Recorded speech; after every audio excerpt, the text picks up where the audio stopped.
Assalamualaikum, bertemu kembali bersama Osha Basri dalam Anda Bahagia, sebuah rancangan yang membicarakan tentang pemikiran yang positif, membina peluang yang baru sekaligus mengangkat nilai diri seseorang. Untuk episod kali ini, kita akan bawakan anda isu work-life balance ataupun keseimbangan kerja dan kehidupan. Majoriti golongan profesional Malaysia tidak berjaya mencapai konsep keseimbangan kerja kehidupan. Ini kerana kurangnya dasar kerja fleksibel, persekitaran yang tidak menyokong dalam melaksanakan keseimbangan kerja kehidupan ini. Dan sebenarnya menurut satu kajian daripada monster.com, lebih 1/3 daripada pekerja tempatan mengaku mereka tidak puas hati dengan jumlah masa yang dapat mereka luangkan dengan rakan-rakan, keluarga, di luar pejabat. 45% daripada profesional tempatan pula menyatakan majikan mereka sekarang tidak mempunyai dasar sedia ada mengenai keseimbangan kerja kehidupan. 30% lagi menyatakan majikan mereka menganggap keseimbangan kerja kehidupan sebagai satu perkara yang sementara. Manakala golongan profesional Malaysia percaya bahawa sokongan organisasi terhadap keseimbangan kerja kehidupan yang lebih baik adalah kunci untuk meningkatkan produktiviti sebanyak 81%. Jadi setiap harilah kita akan mendengar perkataan stres. Stres yang berkaitan dengan kerja sekaligus memberikan kesan buruk ke atas kehidupan. Maka jadilah pelbagai punca-punca penyakit fizikal, emosi dan sebagainya. Dan untuk kali ini juga kami bawakan kepada anda sekali lagi Dr. Amalia Madihi, pensyarah kanan di program kaunseling Timbalan Dekan Hubungan Industri dan Masyarakat di Fakulti Sains Kognitif dan Pembangunan Manusia Universiti Malaysia Sarawak, UNIMAS. Selamat pagi, Doktor. Selamat pagi, Osha. Assalamualaikum. Waalaikumsalam. Okey, Doktor. Kita nak lebih faham lagi lah. Apa yang dimaksud dengan keseimbangan kerja kehidupan? Okey, keseimbangan ini satu topik yang sangat-sangat menarik. Mungkin boleh jadi satu isu yang sensitif kepada pihak-pihak yang berkenaan kan. Tetapi satu keyword yang untuk topik kita adalah keseimbangan. Keseimbangan kerja dan kehidupan. Izinkan saya Osha, saya dah jumpa satu definisi work-life balance ini dalam literature Jadi bila kita jadi akademik ni, jurnal, artikel ni jadi rujukan Jadi saya akan bacakan in English. Concept of work-life balance is an idea on having a balancing practice between individual work, career, and their personal lifestyles, which includes their personal health, family, leisure, spiritual development and towards their own family. Jadi kalau kita melihat konsep work-life balance itu apa? Bila kita cakap tentang keseimbangan, kita akan berfikir tentang kesempurnaan kan? Kalau ada dacing tu kita nak seimbangkan life dengan dengan career kita. Tapi macam mana kita sebagai individu kat sini untuk mencapai keseimbangan itu. Jadi itu yang kita nak ceritakan pada hari inilah. Macam mana, apa yang perlu kita buat. Jadi itu dimaksudkanlah dengan keseimbangan kehidupan dan pekerjaan. Baik, apakah kepentingan keseimbangan kerja dan kehidupan ni? Okay, work-life balance WLB ni sangat signifikan dengan productivity. Tak kisah productivity di organisasi ataupun productivity untuk keluarga, family, ataupun untuk diri sendiri. Jadi bila kita bercakap tentang productivity untuk sesuatu hari itu, kita nak lihat output dan outcome kan? Dan bila kita bekerja, kita nak lihat hasilnya. Hasilnya itu apa impactnya kepada pekerjaan kita, kepada mungkin if you bekerja sebagai sales, apa impactnya kepada sales you. Jadi so many things. Kepentingan itu sangat bila bercakap dengan tentang WLB ini susah nak capai. Jadi susah nak capai itulah satu cabaran bagi kita semua di sini. Tadi Osha telah menerangkan tentang statistik profesional kalangan profesional kita di Malaysia. Kita mengalami cabaran ini sangat hebat kerana demand yang sangat tinggi, pressure yang sangat tinggi. Tak kisah dari mana arah kan. Jadi kita cuba nak comply sebab setiap organisasi kita ada visi dan misi kita faham kita punya core value, nilai-nilai yang diterapkan dalam organisasi tersebut kan, dan juga matlamat yang kita nak capai itu. Jadi kita perlu majikan organisasi ataupun employee itu sendiri, pekerja itu sendiri perlu faham apa kehendak organisasi tersebut dan bersama-samalah mencapai keseimbangan tersebut. Itu bukan kerja seorang Osha, dia kerja dalam satu sistem, kena berjaya tu. Betul. Kena ada kedua-dua belah pihak harus bekerjasama. Tak boleh satu saja. Itu yang akan menjadikan dia tak seimbang. Baik, Betul. yang sedang menonton kami di rumah ataupun tak kira di mana sahaja, emailkan, mungkin ada persoalan yang ingin anda bincangkan bersama kami hari ini. Emailkan ke bahagia@tbstv.my, okey? Yang mana hari ini kita berbicara tentang keseimbangan kerja dan kehidupan. Okey, kita akan kembali lagi selepas ini bersama Osha dan Dr. Emilia. Jangan ke mana-mana, teruskan bersama kami dalam Anda Bahagia. Anda kembali lagi bersama saya Osha Basri dalam Anda Bahagia. Hari ini kita akan berbicara tentang work-life balance.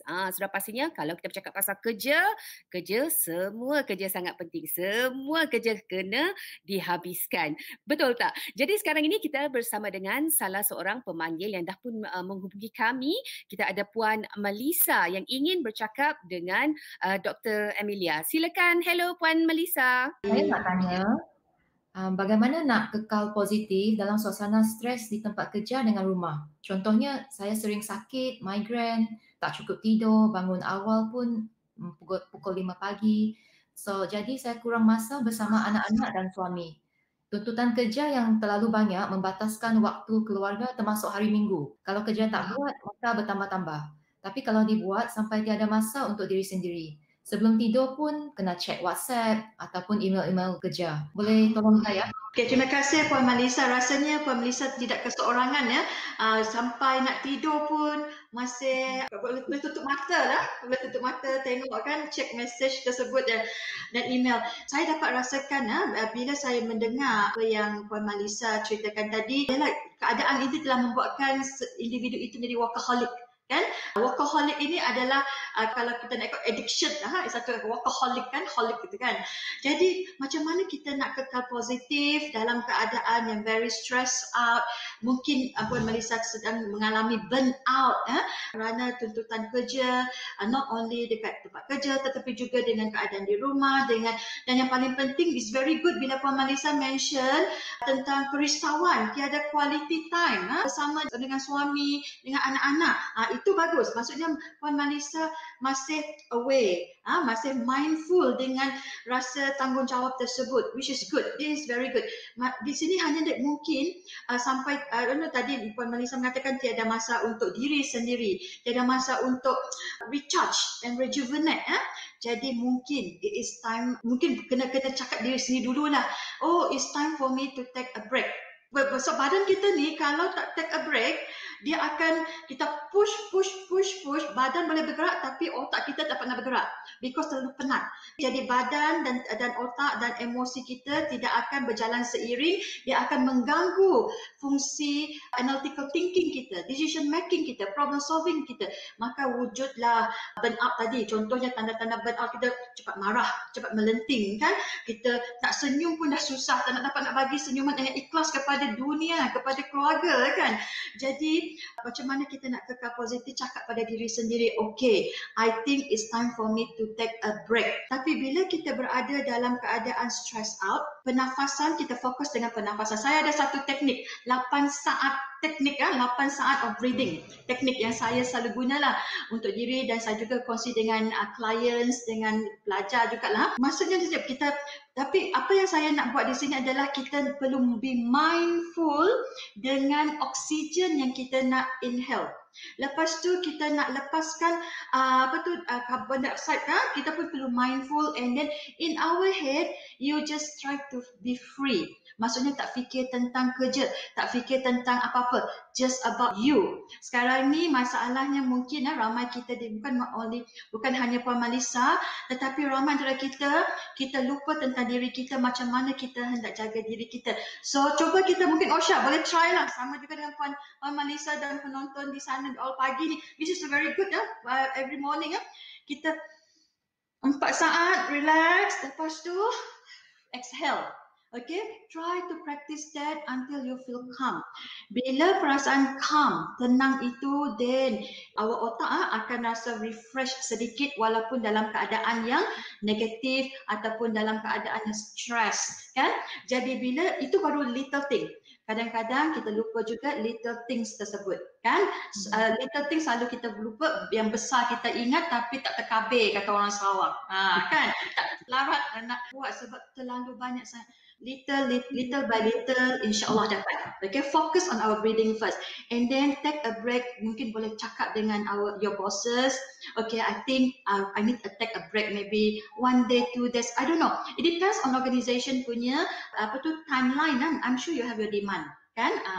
So begitu juga dengan keluarga, sokongan keluarga sangat penting. Kalau tak ada sokongan keluarga, kalau anak-anak dan suami tak menyokong, maksud tak membantu, jadi banyak lagi kita risau kesejahteraan mental, kesejahteraan emosi, psychological akan terganggu. Okey, baik. Bagaimana kan seandainya lah ketua kita ke seorang yang workaholic. Dia nak kita menjadi workaholic juga sehingga dia sendiri pun tidak mencapai keseimbangan dalam pekerjaan, dalam kehidupan, kerja. 24 jam kerja. Kalau boleh mimpi pun nak kerja juga, kena buat kerja juga. Memang tak dapat nak katakan tidak, itu memang mungkin terjadi kan. Jadi sebagai majikan kan, apakah langkah ataupun pendekatan yang perlu diambil dalam menjaga work-life balance ini? Sebab ini sudah pastinya akan mempengaruhi produktiviti pekerja masing-masing. So apa pandangan Dr. Emilia? Individu manusia ini sangat unik. Ada orang suka sangat bekerja. Dia boleh jadi addiction, ketagih. Ada orang ketagih alkohol, ketagih dengan game kan.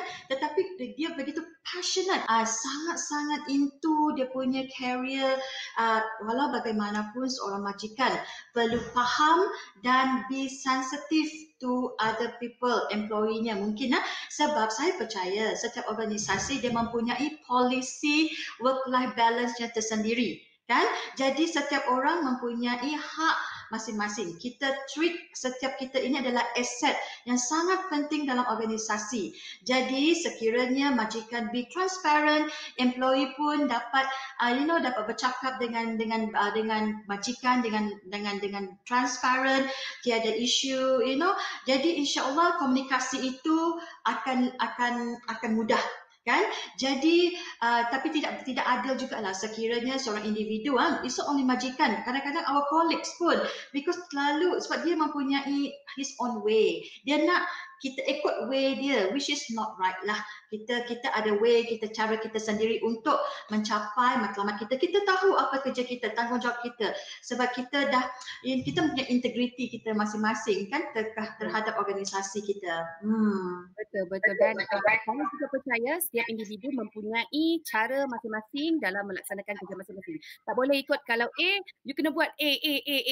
Jadi benda tu akan mungkin berlaku percanggahan. Sebab manusia ini kreatif, Osha. Manusia ini kreatif, Tuhan bagi otak untuk kita jadi kreatif.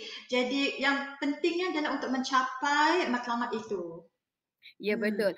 Baiklah, untuk anda yang sedang menonton kami, emailkan, mungkin ada soalan yang ingin anda utarakan berkenaan dengan work-life balance ini. Sudah pastinya ramai yang rasa yang akan menghantar kita soalan. Emailkan ke bahagia@tbstv.my. Okey, jangan ke mana-mana, kembali bersama Osha dan Dr. Emilia selepas ini. Teruskan bersama kami. Anda sedang menonton Anda Bahagia bersama saya, host anda Osha Basri, dan kita ada juga host bersama saya hari ini Dr. Emilia Madihi, pensyarah kanan di program kaunseling Timbalan Dekan Hubungan Industri dan Masyarakat di Fakulti Sains Kognitif dan Pembangunan Manusia Universiti Malaysia Sarawak, UNIMAS. Kami masih lagi bersama anda dan kita ada pemanggil yang telah pun menghubungi kami. Ada yang menghantar email ke bahagia@tbstv.my. Kita ada Farah Jamil. Hello Farah Jamil. Hello Osha dan Dr. Amalina. Saya Farah Jamil. Okey, buat panggilan ni dari mana ya? Dari luar. Tak adalah, dekat pejabat. Okey, dekat pejabat. Okey, pastikan tak ada orang dengar Okey, saya dapat membezakan diri saya semasa MCO dan kini dalam RMCO. Kini saya merasakan saya perlu belajar menyeimbangi peranan saya, kerja saya dan tanggungjawab saya. Saya merasakan agak sukar sehingga saya mulai rasa stres. Apakah yang patut saya buat terlebih dahulu untuk menyeimbangi hidup saya? Kini saya rasakan semuanya penting. Terima kasih. Terima kasih Farah. Macam berbisik-bisik je Farah dalam phone. Okey, Farah, terima kasih Farah ya.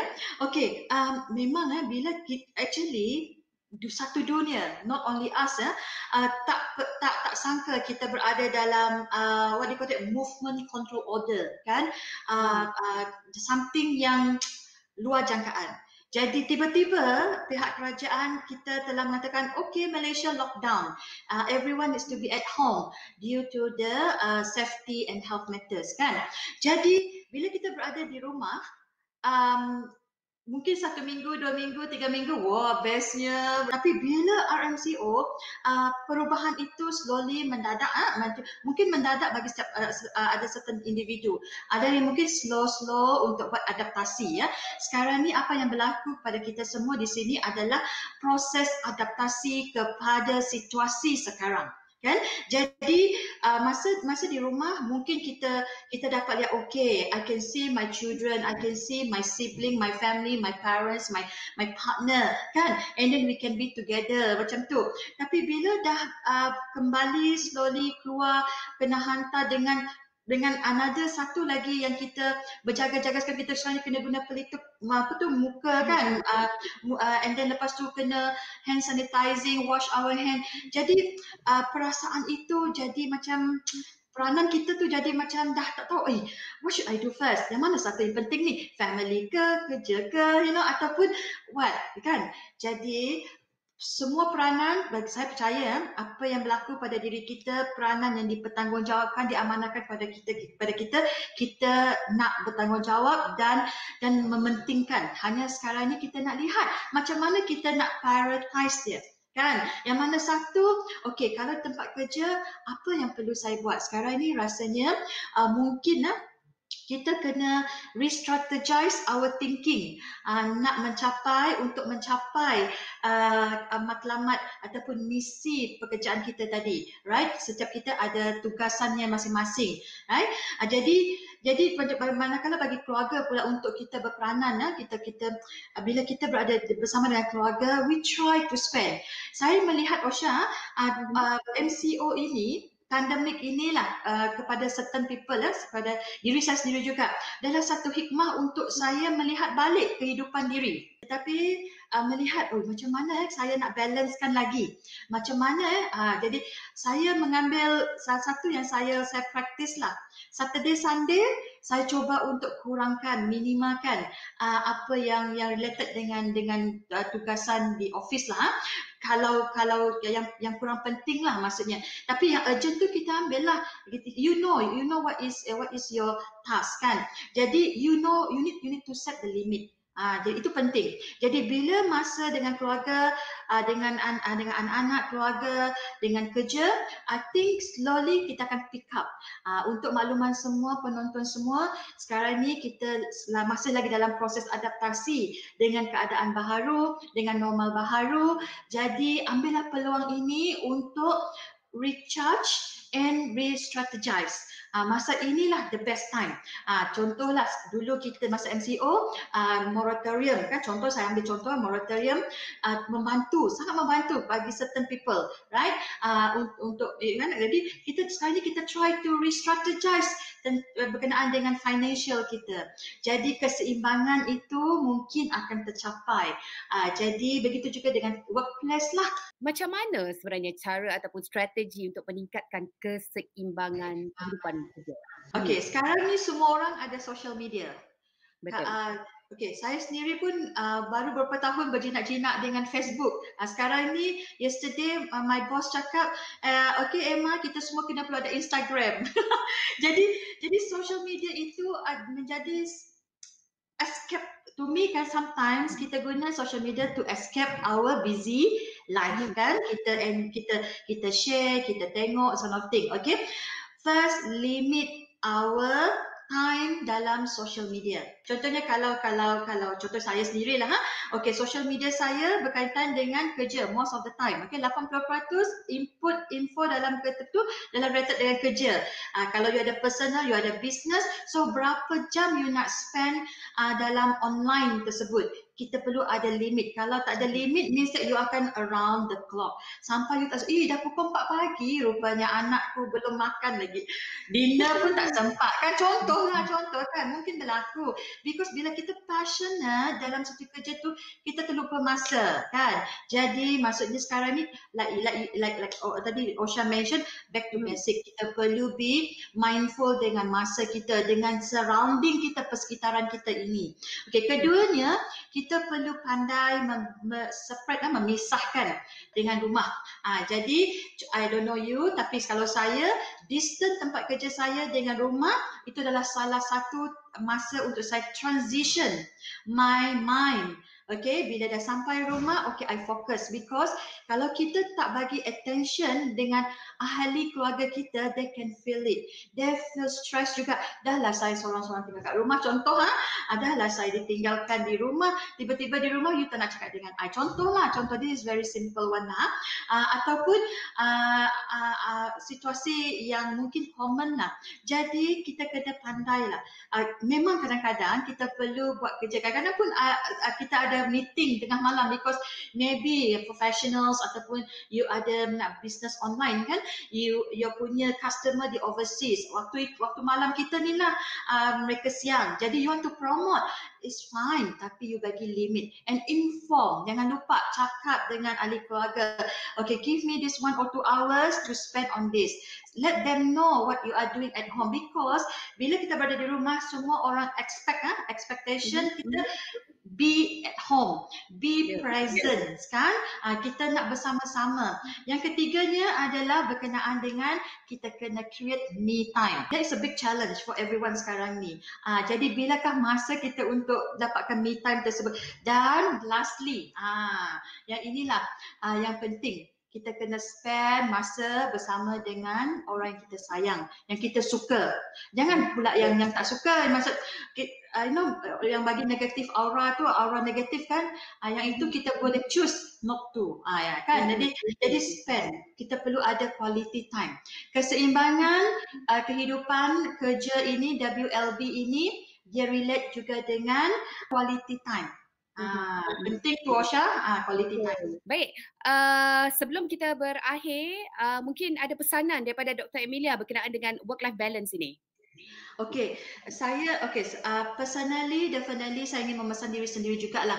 Sebab bila kita berada dalam dunia pekerjaan, bila kita mempunyai keluarga dan kita jangan lupa diri kita sendiri kita kena tahu apa support system kita. Kita kena tahu, kita kena be transparent di organisasi, okay, dengan our management They need to know kalau yang penting lah, yang berkaitan yang untuk, sebab kita nak lihat productivity. Come back to the productivity. Tempat kerja kita nak productivity, tempat di rumah pun kita nak productivity, quality time tadi kan, supaya kita rasa happy.